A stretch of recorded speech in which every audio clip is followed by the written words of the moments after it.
Don Draper. That's sort of the story of the season. You know, it's being asked to him by someone about his public persona, but of course we know that his identity is a big part of the show. Don Draper is not even his name, so that to me was like a great sort of thing to talk about.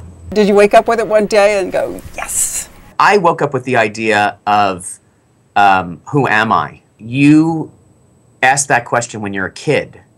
And if you're lucky to have an education, you find out this is the big conundrum of Western literature and civilization is like, we're very interested in this me and this I. I love that he would be somehow facing that question or getting close to that question. Because his behavior, he keeps acting in a very impulsive way or a very, you know, what is the substance in the middle of that? Especially for a guy who made it all up.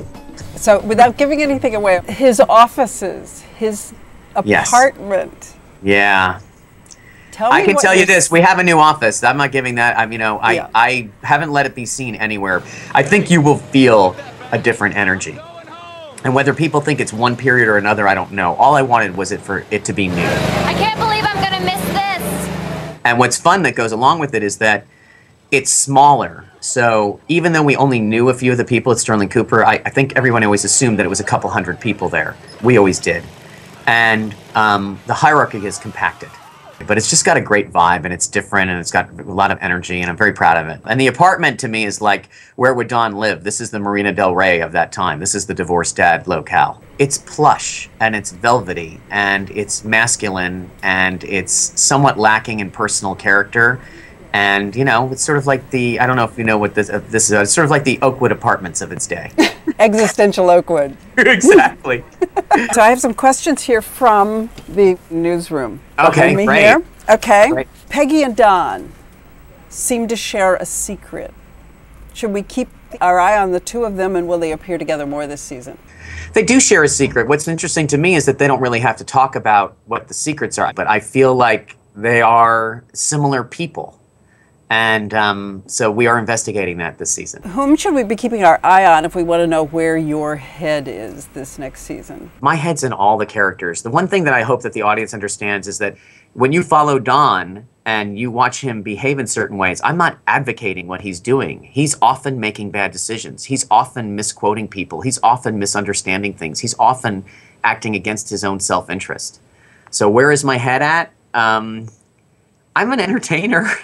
I hate to say it. It's embarrassing. I am an artist, but I want people to be entertained. I'm always trying to, that's where my head is at always, is how can I surprise and delight you and make you laugh and make you cry. It's very primitive. Are you more of a Betty guy or a Joan guy? I have to say, I am I'm a Trudy guy. You don't speak to me that way. I love Trudy Campbell. No, I love all of them. I don't know, you know. Falling in love with that girl just to show how interesting you are. Joan is terrifying to me. I always feel like it's one of those things that I think if you were to actually have intercourse with Joan, you might burst into flames. He asked me for it. And Betty is, you know, cold and has this gap that you want to project everything on her and fulfill it. As embarrassing it is to have a relationship with fictional characters, I get to have all of it. I think I would love to have all of these pieces. I could do this all day, but sure. I can't, and you have to go. You have to go finish. And I just want to say, if you'll tell me who I am, I'll tell you who you are. You know, right? We won't have to worry so much in life, right? I know. And you always think it's going to be like the meaning of life. That was always the joke when I was a kid. Right. Like, what's the meaning of life? Right. That's the question that can't be answered. What's the meaning of life? Right. That is probably interesting, you know, that it does not seem as important to me as like, what is the substance of me? And you just say, wow, is it good? Is it bad? I'd love to know. I kind of know a little bit who you are, I got to tell you. It's very good. Will you tell me? Not here.